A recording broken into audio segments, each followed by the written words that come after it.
You and David were always teasing me. You were really mean to me then. But I forgive you. How is David? Haven't seen him for ages. Well, I think. He's not the best correspondent in the world, but I'm on my way to see him now. Remember me to him. We had some great times when we were younger. You were both mean to me, Meg said, smiling.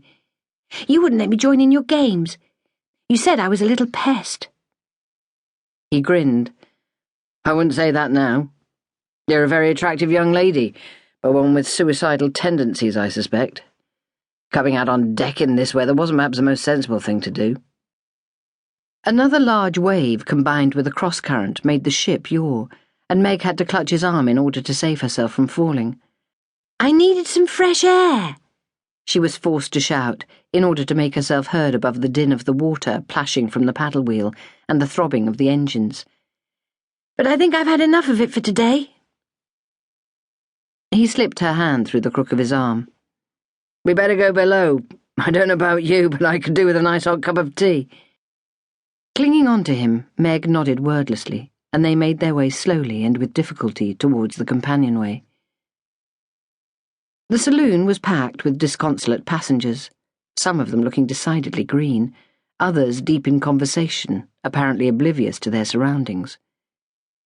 Gerald found them a table, and Meg slid onto the banquette, waiting for him to return with their order of tea and cakes. She was finding it hard to equate the tall, dark-haired young man with the tousled-headed boy whose parents had worked for her family ever since she could remember. His mother Marie was the cook at Colivet Manor, and his father Eric was officially her father's chauffeur. But Advocate Charles Colivet spent long hours in his office or in court, and over the years Eric had taken on more and more responsibility for running the estate and the home farm. Meg often wondered what her family would do if the Lefevres ever decided to leave their employ, although she would never have dared mention such a thing in front of her mother. Muriel Colivet's ideas regarding class and society were positively Victorian and set in stone. As far as Mother was concerned, everyone had their place in the social order of things, and there they must stay. Meg shifted on her seat, craning her neck to see how far Gerald had got in the queue at the food counter. He turned his head and smiled at her, as if he had sensed that she was staring at him, and she looked away, feeling the blood rush to her cheeks. He was attractive rather than classically good-looking, but she liked the way his eyes crinkled at the corners when he was amused.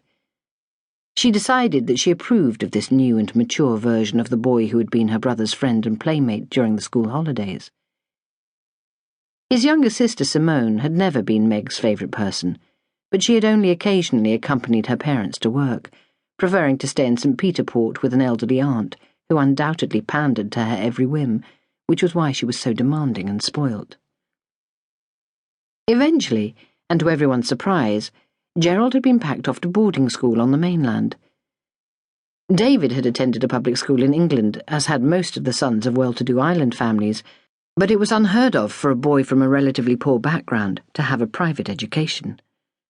Where the Lefevres had obtained the money for his school fees had always been a bit of a mystery as far as the young Colivets were concerned. David had been convinced that Eric had won the football pools, and Adele had suggested that a rich relation had stumped up the cash.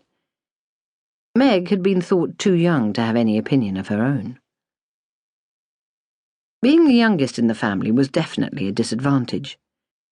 David was the son and heir, who was supposed to be studying law in order to qualify him to join the family firm, although Meg was convinced that he spent most of his spare time taking flying lessons. He'd always fancied himself as Guernsey's answer to the Red Baron, and a career in law came a very poor second. Adele's ambition was to marry a rich man before she was 20. She had it fixed in her pretty head that if she was not at least engaged by then, she would never live down the disgrace. Estelle Plummer, who had been head girl when Addie was in the 5th form at Whitefield's Academy, and Meg a humble 2nd former, had enjoyed the grandest white wedding ever seen on the island when she had only just turned 19. Estelle now drove round in her very own sports car and lived with her husband in a French-style chateau overlooking Vazon Bay. Meg's ambitions were simpler. She wanted to leave home and earn her own